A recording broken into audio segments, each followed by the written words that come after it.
It's 6 o'clock, it's Saturday the 30th of September, and welcome to White Regis TV, a Saturday evening news.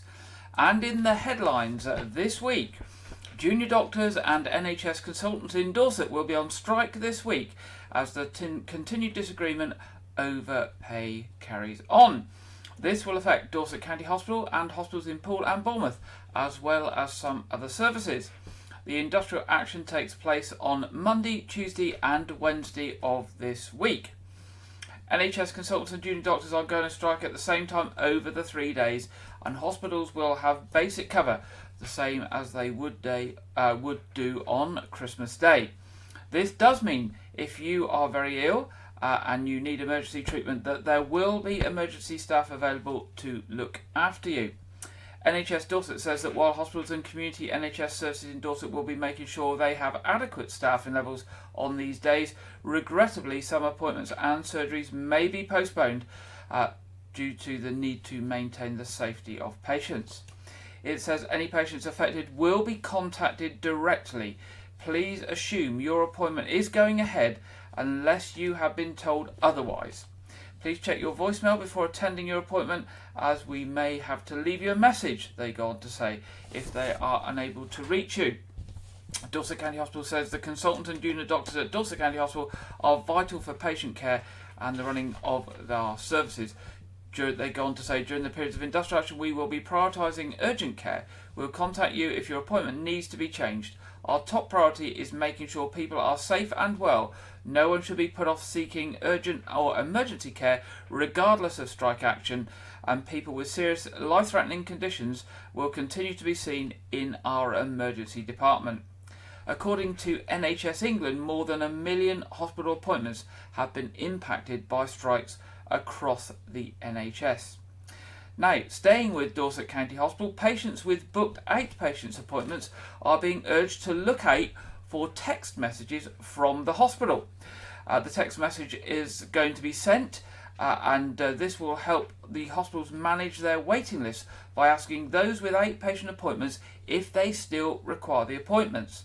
The new system being used by the hospital is called Doctor Doctor, and it allows the sending of text messages with the ability of the recipient to answer questions and provide information back to the hospital. The text message from the hospital will ask recipients to verify their date of birth before confirming whether their appointment is still required.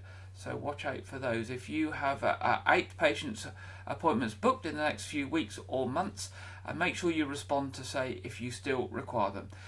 If you don't require them, that will obviously free up possible appointments for other people. Now, Weymouth Town Council are asking this week if your charitable organisation is celebrating a poignant anniversary in 2024, and if so, would you like to be considered for next year's floral bedding design in Greenhill Gardens? Every year, skilled gardeners at Weymouth Town Council meticulously arrange thousands of plants to recreate an organisation's emblem in the flower bed at the heart of the gardens. This year's design, which you can see on the screen, featured a flower display in celebration of the coronation of King Charles. These eye-catching displays are one of the most popular attractions in the gardens and are of great interest to residents and visitors alike. For information on how to get your charitable organisation considered for the free floral bedding design, please contact Emily Brown at Weymouth Town Council by Friday the 6th of October, and you can do this by emailing Emily Brown at weymouthtowncouncil.gov.uk. That's Emily Brown at weymouthtowncouncil.gov.uk, and the closing date, as we say, is Friday the 6th of October.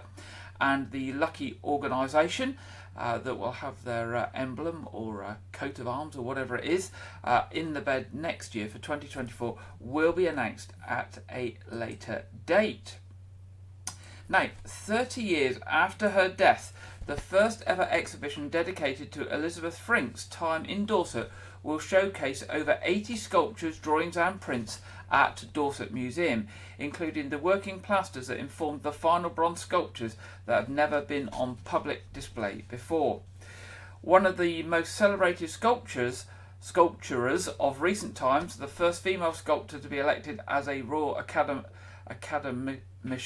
in 1973, Dame Elizabeth Frink, who lived from 1930 to 1993, produced over 400 sculptures throughout her career, a significant part of which was produced at her Wooland studio in Dorset between 1976 and 1993. Excuse me. As part of this new exhibition, her Dorset studio will be recreated, featuring her tools and the working plasters that form the basis of some of her most well-known bronze sculptures, giving visitors a unique opportunity to step inside and see how one of Britain's foremost artists worked. As well as understanding her artistic process, visitors will get a chance to explore the influence of her private Dorset life, with a selection of personal possessions on display, including letters and photographs. Now, it was the dying wish of her son, Lynn Jammett, that her entire Frink estate and archive would be given to the nation, with Dorset Museum receiving more than 300 works in 2020, making it one of the largest public collections of Frink's work. Now, the exhibition is sponsored by Duke's Fine Art Auctioneers. The exhibition is generously also supported by the Arts Council of England and will run from the 2nd of December to the 21st of April 2024. So the 2nd of December this year to the 21st of April 2024. So if you're interested in art and sculptures and the work of Frink, then obviously put that in your diary and make sure you go along to Dorset Museum. Now, Damer's First School have unveiled an amazing butterfly totem pole in their school grounds overlooking the Great Field on Poundbury. And you can see the totem pole there on the screen. The wooden carved butterfly totem pole came about through an art exhibition the school took part in with Poundbury Arts, organised by Judy Tate. The exhibition was called It's Up to Us, after a book with the same name by Christopher Lloyd, forwarded by King Charles.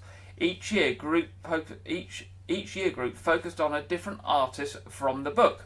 Year 3 made a wonderful ceramic totem pole inside the school with a ceramic artist, and they wanted another totem pole to go with this for their outside area.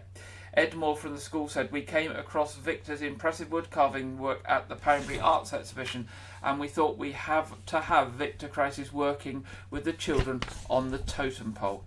Victor worked with teacher Nikki Simmons and Year 4 to design the totem pole. The totem pole symbolises small butterflies flying up around the pole to become bigger butterflies, flying off to their next destination. Victor has done an amazing job carving the totem pole and putting it together. We are very grateful for the time he spent sharing his expertise with the children. Now, some appeals from Dorset Police this week. Dorset police officers investigating reported assaults outside a supermarket in Weymouth are appealing for witnesses or anyone with information to come forward. An incident took place at Asda on Newstead Road, Weymouth, between 5:30 p.m. and 6 p.m. on Monday the 18th of September, involving a group of people reported to be acting antisocially. As the group were leaving the store, it was reported that an altercation occurred involving a female member of the group and 2 off-duty police officers. One of the police officers sustained cuts and scratches to his arm. Further officers attended, and a 19-year-old woman from Weymouth was arrested nearby on suspicion of common assault of an emergency worker. She has been released on police bail while inquiries continue. During the arrest, it is alleged that the woman assaulted 2 other police officers, causing a minor injury to one of them.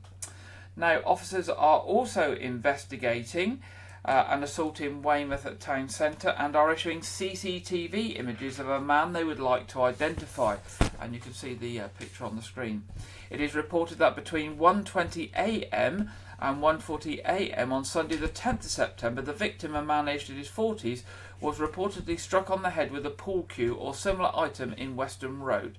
He sustained an injury to his head and was taken to hospital for treatment. Dorset Police want to know if anybody can help identify the person in this CCTV still image. Also, a horse statue has been stolen from a historic country house in West Dorset. The large bronze statue of a rearing horse was stolen from the gardens at Ford Abbey Estate at some point between 10 p.m. on Tuesday, September the 26th and 8 a.m. on Wednesday, September the 27th. The horse statue is identifiable through a signature marked Marcia Astor 2000. It was reported that a large blue transit-style van was sighted close to the estate and in the village of Thorncombe near the time of the theft.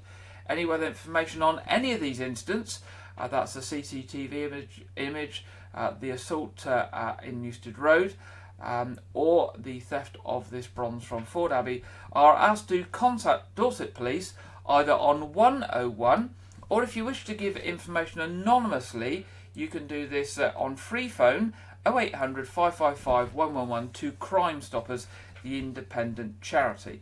And they obviously won't pass on your information to the police, but will pass on the information you provide.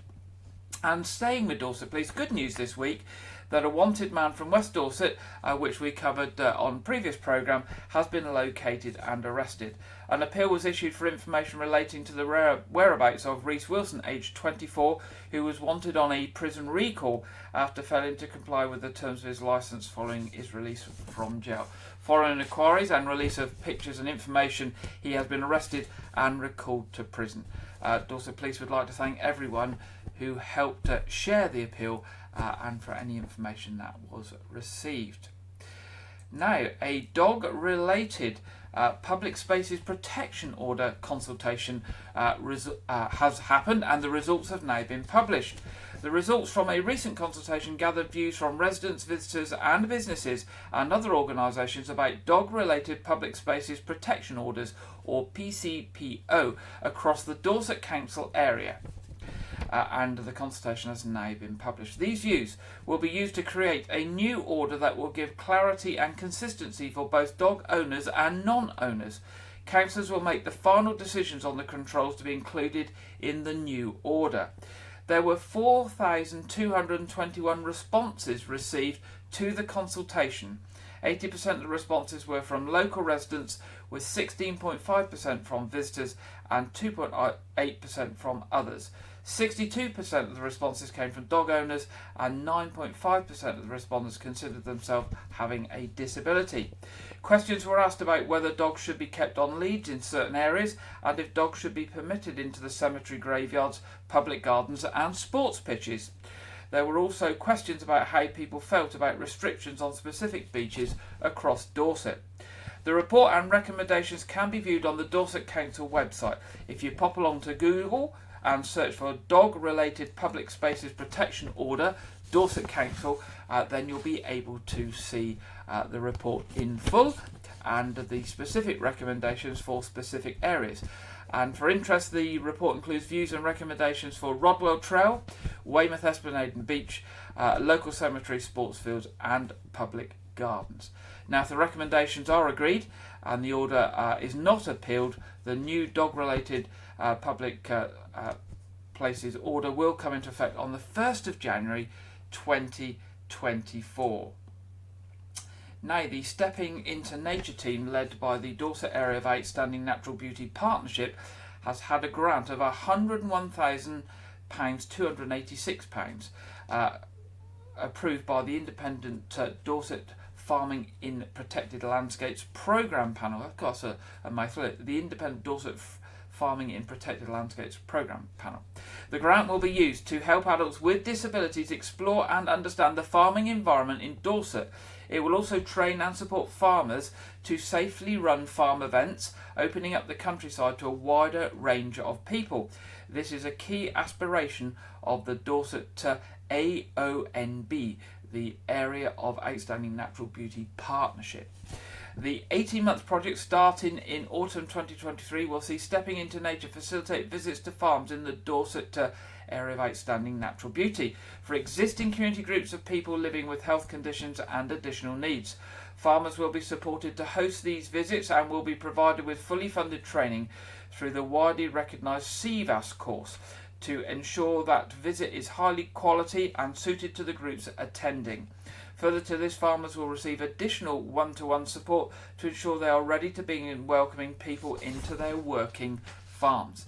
To find out more about Stepping Into Nature and the development of their projects, there is a specific website, which is www.stepintonature, and that's the number 2, stepintonature.org. number 2 nature.org. So have a look at that if that's an area of interest to you. People often wonder how they can get involved and help make a difference in their community, but don't know where to start. Now, volunteering offers such a breadth of opportunities, from being a community volunteer similar to help during COVID to running a local scout group. Volunteering has a long and loved legacy in the UK and is a great way to use skills you have, learn something new, make new friends, help people, and to support local organisations to do the good work that they do. And in fact, we've mentioned volunteering on this programme many times, and thousands of hours a year are given by Dorset people volunteering in many hundreds of different organisations supporting different parts of the community. Now, Volunteer Centre Dorset have been supporting volunteers across the county for over 40 years. And in November, they will be hosting their first ever virtual volunteer fair online. And this will be on Wednesday the 1st of November from 12 p.m. to 2 p.m. Now, whether you are an active volunteer or think you might be interested in volunteering in the future, you can join online to hear from local charities, community groups and organisations who will be speaking about their services and volunteering opportunities available. Now, a list of the time slots will be advertised so people can join and hear all of the presentations, or just dip in and out to those that they have a specific interest in. For further information at this stage about this event, please email Vicky Hall at Volunteering Dorset, and that's v.hall@volunteeringdorset.org.uk, and we will publish more information about this virtual volunteer fair as it becomes available. Now, Stoptober is upon us. Stoptober, Public Health Dorset is supporting residents across the county with a range of options to help smokers take the first step to quitting smoking and improving their health. Quitting smoking can be a challenging journey, but one that has proven to be more successful with the right support. Healthcare services in Dorset are available to help residents take control of their health and make the journey towards a smoke-free life. Having a variety of choices can help people successfully find a stop smoking option that suits them. Now, although smoking remains one of the main preventable causes of death in the UK, a significant number of people still smoke, and in Dorset that amounts to about 9% of adults who are smokers. Each cigarette smoked harms the lungs, even if the damage isn't noticeable straight away. Beyond the age of 35 to 40, for every year a person continues to smoke, they lose approximately 3 months of their life expectancy. So what options are available to help people quit smoking in Dorset? Well, Live Well Dorset can help you choose from a range of options, including face-to-face support from a local pharmacy, a pack of nicotine gum and patches through your door, or a vape starter kit. There's also the NHS Quit Smoking app. The NHS Quit Smoking app can support you to stay smoke-free by helping you keep track of your progress, getting daily support, seeing how much you're saving, as well as how many days you've been smoke-free is a big motivator. So how can you get started? Well, you can register with Live Well Dorset for your free quit pack, and you can do that at www.livewelldorset.co.uk/register, or you can download the free NHS Quit Smoking app. Just go onto Google and search NHS Quit Smoking app, and then you can also go along to the Live Well Facebook group, where you can talk to other people and get support with quitting smoking. Now, more train strikes are unfortunately on the way. South Western Railways has confirmed its services on confirm what services it will offer on days of industrial action and strike action in October. The ASLEF Union Industrial and Strike Action will affect South West Railway's network on the following dates. Well, there is a strike on today, that's the 30th of September. On Monday the 2nd of October there's an overtime ban, as there is on Tuesday the 3rd of October. Wednesday the 4th of October there's a strike, and further overtime bans on Thursday the 5th and Friday the 6th of October. So on those days with overtime bans, there will be obviously restricted services or some restrictions to services, and the journey planner from South West Railways will be updated to let you know what services are running. On the days of the strikes, there will be an extremely limited service operating with a small number of lines, and the majority of the network will be closed. So on Wednesday the 4th of October, strike day, trains will only run between 7 in the morning and 7 in the evening between London Waterloo and Basingstoke, Feltham, Woking, Guildford, Feltham, Woking and Guildford via Woking, and between Basingstoke and Salisbury. Customers are advised to only travel if absolutely necessary, and if customers must travel, they should check their entire journey before travelling, as other operators are also affected. So I think the message this week, with overtime bans and working to rule and strike on Wednesday, is do check your entire journey before trying to travel, and particularly try to avoid travelling on Wednesday if at all possible on the rail network. Now on Friday the 27th of October from 5 p.m. to 9 p.m. you can visit Dorset Museum, the Keep Military Museum and Shire Hall Museum in Dorchester with just one ticket. Museums After Dark is a unique event organised by the three museums. Visitors can discover Dorchester's fascinating history while exploring three of the best museums in the South West. Each museum will be hosting its own unique activity for the evening. Now, the Keep Military Museum mannequins, there will be a tour of the galleries of the Keep Military Museum after dark when the museum's mannequins come to life. See if you can track down the runaway mannequins whilst exploring the Victorian Barracks building by night. Dorset Museum Ghostbusters, you can enjoy an evening of gothic fun at Dorset Museum as characters come alive. Meet the museum's friendly ghosts, and ghouls while discovering curious objects and spooky surprises. And at the Shire Hall Museum will be torchlight tours. You can experience the Shire Hall Museum in a whole new light. Come down and explore historic cells under the cover of darkness with Shire Hall's torchlight tours, especially for museums after dark. Now the other adult tickets are just £10 and children go free, and you can buy your tickets by searching on Eventbrite for Dorchester Museums After Dark, and it's supported by Dorchester Town Council. And finally, in our headlines tonight, German exchange students have met the Mayor of Weymouth. Mayor of Weymouth, Councillor Kate Weller, met with more than 50 German students this Tuesday who are currently on an exchange trip hosted by Budmouth Academy. The young people aged 12 to 14 are from Dierdorf in Germany. They spent time exploring Weymouth before joining the Mayor for tea at the new Town Hall in Weymouth. Mayor Kate Weller said, I was delighted to welcome so many students to the council offices and speak with them about the role of the mayor, the history of the town, and show them the robes and chain I wear along with the maces. The mayor also gave the students reusable water bottles to use and take away with them to highlight the council's commitment to tackling climate change by reducing single-use plastics. She also gave them pin badges commemorating the King's coronation as a memento of their visit. Now that's the end of our headlines tonight. Now we're going over to Clive Gray at this point in the programme to see what Clive Gray has been up to in the garden this week. Hello again. This week it's time for a little bit of a tidy up. Just a little bit of autumn pruning, tidying this down, a couple of the other plants. So let's crack on with that. So we're looking at shaping these plants for next year. You can see maybe just where we've got these buds growing on here, I'm going to take this back just to in front of that bud.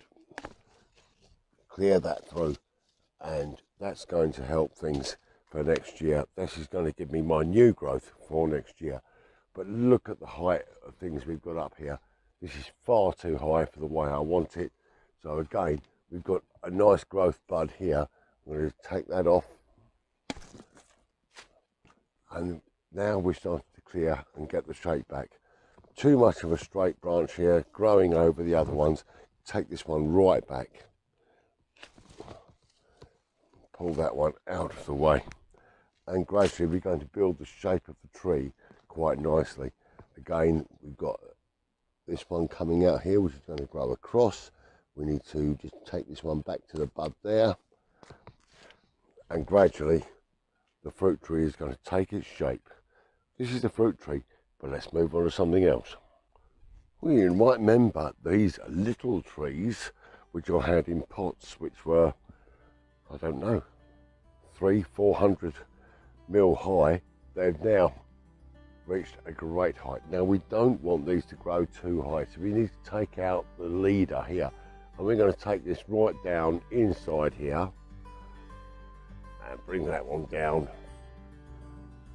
just to the secondary growth here. That will come out of the top.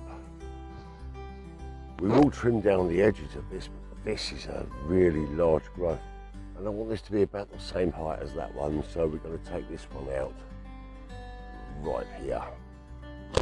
There we go. Let's have another look here.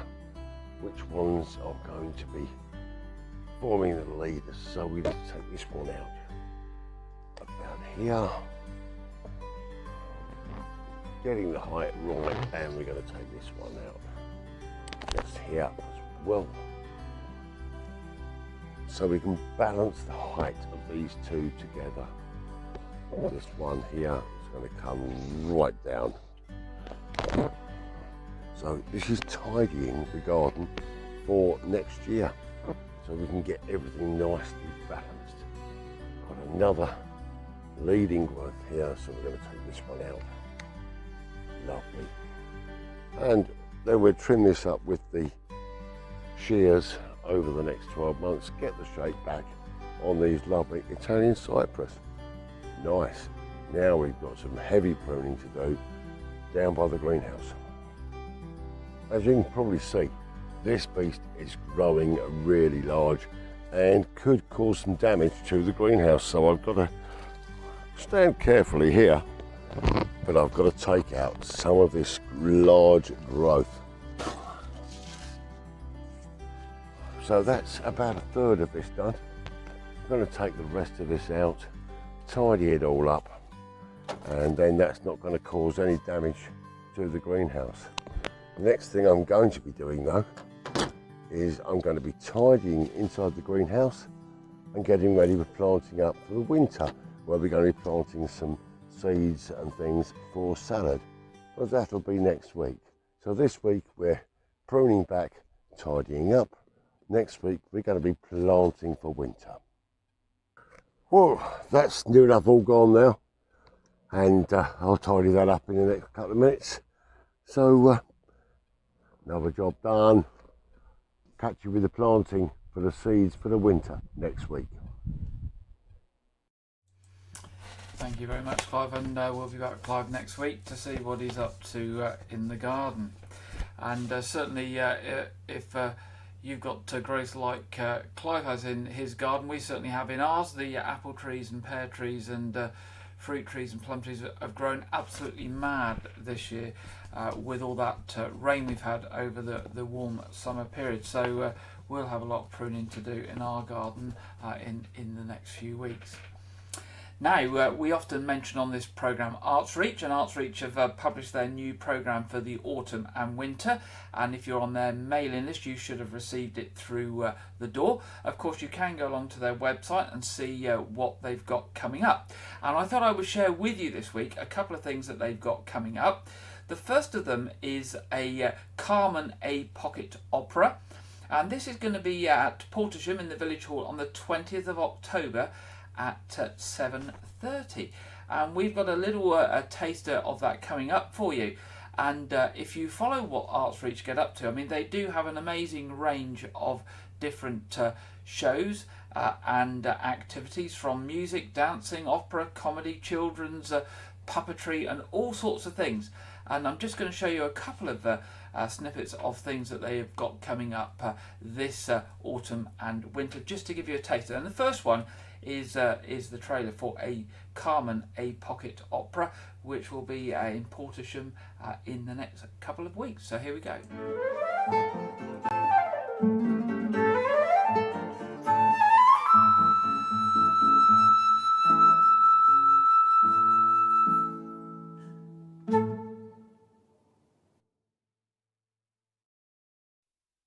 I am Carmen,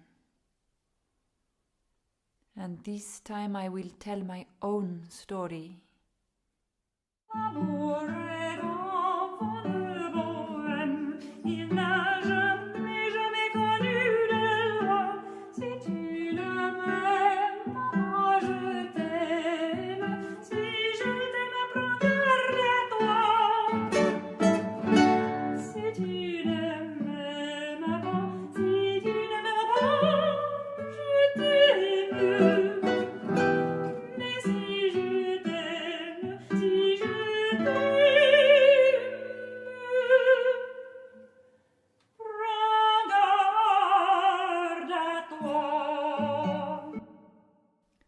We met at a party.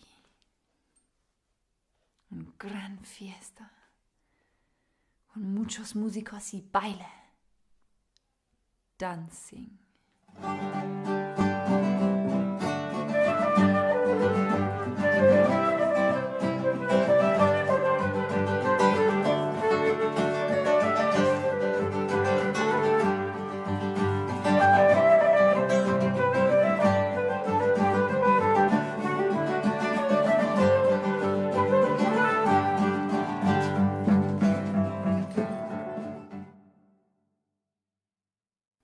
I sensed an unhappy ending, and so in secret I asked the cards, what will happen to me?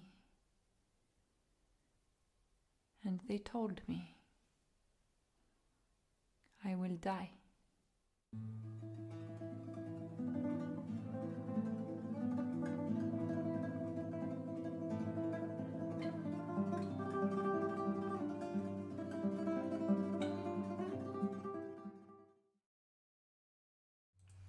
So there we go, that's a snippet of Carmen, a pocket opera. And now you are going to something completely different.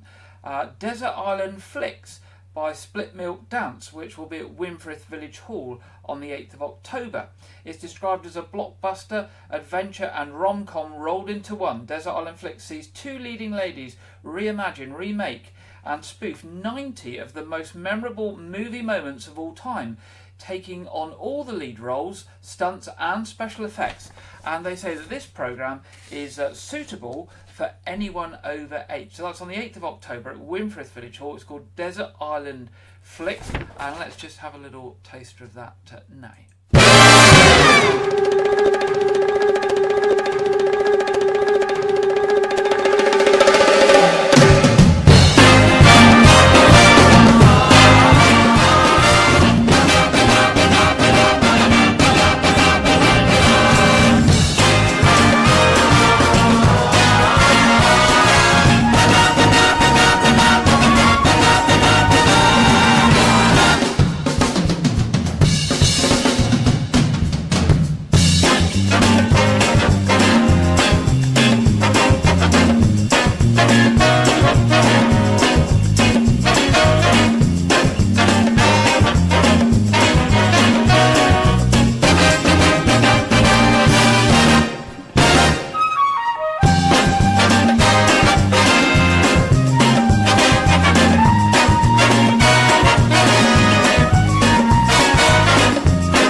Desert Island Flicks coming up at Winfrith Village Hall, and you can find out more about those two that we've just showcased there and all the other things coming up on a very, very busy programme from ArtsReach at www.artsreach.org.uk, and we'll mention a few more in the What's On section very, very shortly in tonight's programme. Okay, it's now time in today's programme to go over to our film review and preview, and to join our regular contributor Andrew Wright. Here we go. Welcome to White Regis TV film review and preview. I'm Andrew Wright. This weekend, Saw X, the 10th film in the Saw franchise, releases in cinemas. The film takes place between 2004's original Saw film and 2005's Saw 2.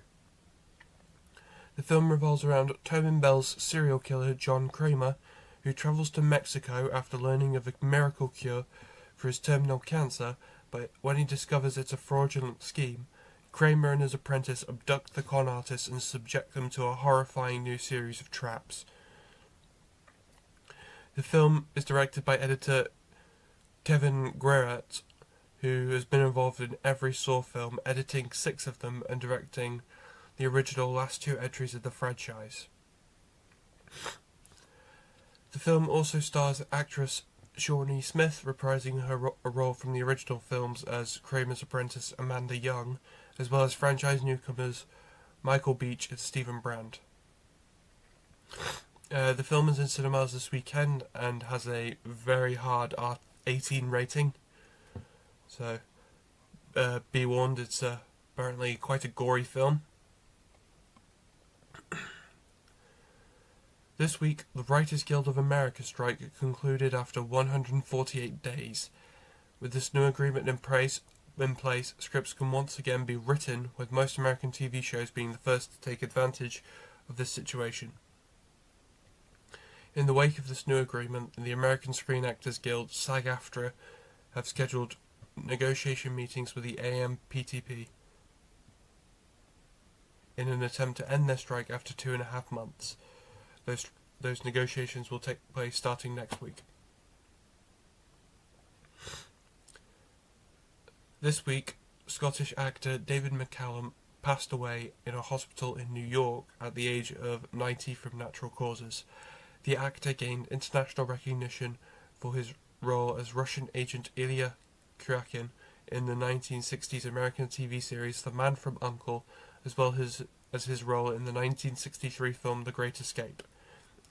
His final role was as Dr. Donald Ducky Mallard on the American TV series NCIS, a role he played for the last 20 years. Most British tributes to the actor focus on his involvement with The Man from U.N.C.L.E., but I know him from NCIS, where he had a great screen presence and always knew how to have fun with this character. Also passed away this week is Harry Potter actor Sir Michael Gambon, who died at the age of 82 from an illness. Gambon played Dumbledore from the 3rd Harry Potter film onwards, replacing the original actor who died in between the 2nd and 3rd film.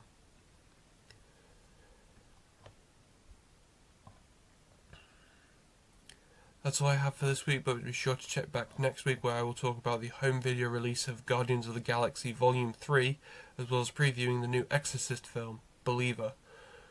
Now back to Gary in the studio. Thank you very much there, Andrew. And I remember David McCulloch in The Great Escape, very iconic film there. And a couple of well-known actors that have unfortunately passed away this week. It's time in the programme now where we go to the Met Office for the national weather forecast this week, and we are joined this week by Marco Patagna. Here we go to Marco. Hello, here's your latest weather update from the Met Office. We'll see some unsettled weather across the UK over the next few days, all thanks to low pressure moving in from the southwest, coming in off the Atlantic, bringing particularly wet and windy conditions to the northwest at times. Whereas towards the southeast, higher pressure certainly for time, keeping things mostly quiet. And notice the orange colours on the chart there indicating it's fairly warm air, again particularly towards the southeast of the UK. As we head through the rest of Saturday then, we'll see wet and windy weather working its way northeastwards across Northern Ireland, into parts of Wales, the northwest of England, into southwest Scotland too. The rain particularly heavy on the hills, but not exclusively so. And brighter towards the northeast across parts of northeast Scotland there, and also brighter across the south and southeast of England. In the sunshine in the southeast doing quite well for the time of year, up to 21 or 22 Celsius. 22 is 72 in Fahrenheit. A little bit cooler and fresher the further northeast you head. As we head into the evening and during the overnight period, notice those outbreaks of rain continue to work their way northeastwards across many parts of the UK, becoming mostly confined towards the northeast of Scotland into the early hours of Sunday, and a slow-moving band of rain also developing across some central areas across parts of Wales, the North Midlands and the northwest of England. Again, some heavy bursts at times here. Clearer towards the southeast and staying generally dry here, but notice those temperatures across the southeast very warm. In the mid, locally upper teens Celsius, 16 or 17 Celsius as a low overnight. Towards the north, a little bit fresher, here down to 11 or 12 degrees. As for Sunday, well, we'll see a bit of a three-way split developing in the weather. This band of rain continuing to affect the central slice of the UK. Again, for a time, there'll be some heavy bursts across parts of Wales, in the north and northwest of England, towards the south and southeast, always holding on to drier conditions and brighter weather at times here, and brighter, fresher, with a few showers developing towards the northwest of the UK. In the sunshine, becoming very warm towards the southeast, 23 or 24 Celsius. 24 is 75 in Fahrenheit and way above where they should be for the early part of October. Towards the northwest, slightly fresher air, but even here in the sunshine, temperatures climbing to 17 or 18 degrees, and again, that's above the seasonal average. That's pretty much it for me, but of course you can keep tuned to the Met Office forecast by following us on social media. I'll see you soon. Take care. Bye-bye. Thank you very much there, Marcus, for the national weather forecast and the weather for the week ahead here down on the South Dorset coast. It looks like it's going to be a little bit drier this week, cloudy with sunny spells, possibility of thunderstorms on Monday by the looks of it, but towards the end of the week looks like Friday is going to be a nice sunny day. But of course, as ever, those forecasts can change as the week goes on, and certainly over recent weeks there's been several days where rain's been forecast and we haven't had it, and vice versa. With that jet stream going up through the country, it can move the weather systems by 50 or 100 miles and make all the difference here on the south coast for us. Now it's time in the programme for the What's On section, and a reminder of what's coming up in Weymouth and the South Dorset area. Weymouth Pavilion, first of all, 1st of October, tomorrow, the sitcom style comedy Ground Rules from the creator of TV's Rising Dab and Duty Free. That's tomorrow at Weymouth Pavilion. 3rd and 4th of October, Tales from Acorn Wood. 5th of October, Fascinating Ada 40th anniversary show. 6th of October, Abermania. 6th and 7th of October, the Oktoberfest. And I know tickets for that, that's the beer festival, are going very, very well, but there are a few left. 7th of October, ELO again. And 12th of October, Rod Stewart Songbook. Tickets and information on those shows and other shows, because there's a lot more than what I've mentioned coming up, at weymouthpavilion.com, and tickets also available at the box office by phoning 01305 783 225. Looking at the Knowth Fort, tomorrow is the Family Science Festival, so there's a good day on at the Knowth Fort tomorrow. 7th and 8th of October, Pirate Weekend. 8th of October is also the next artillery display, and the 21st to the 29th of October is the Halloween fun at the fort. Now, more information on the Family Science Festival and next week's Pirate Weekend are available on www.knowthfort.org.uk. Coming back and mentioning Art Reach, which you mentioned earlier in the programme, 7th of October, Firelight Trio at Buckland Newton. 8th of October, Desert Island Flicks, which we showed you the trailer for at Winfrith Village Hall. 13th of October, Canterbury Tales, Piddle Trentide Memorial Hall. 20th of October, a pocket Carmen, a pocket opera, which we showed also a trailer for Portland Village Hall. And 25th of October, Stories in the Dust at Royal Manor Theatre. And 26th of October, Egg and Spoon at Power Stock Hut, and that's specifically appropriate for young children. More information on all of these and bookings at artsreach.co.uk. And church services in White Regis this weekend. Cafe Church tomorrow, All Saints at 9:30. That's the monthly family-friendly non-communion short low-key service there. And 11 o'clock communion at St Edmund's Church at Lanehouse.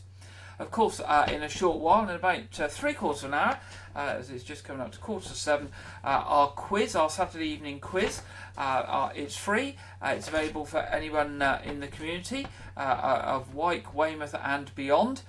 And you'll all be very welcome. It's very family friendly, and there for anyone who doesn't want to sit watching TV on a Saturday evening and would like to join in with a bit of a quiz fun. And that brings us to the end of this week's programme. We will be back next Saturday at 6 o'clock with news for you. If you've got any news for us though, any events coming up, any news you want to share, any fundraising activities that you're up to, do send us an email anytime during the week at news@whiteregis.tv. That's news@whiteregis.tv, and we would love to hear from you, and we will share with the community next week's programme or future programmes as appropriate.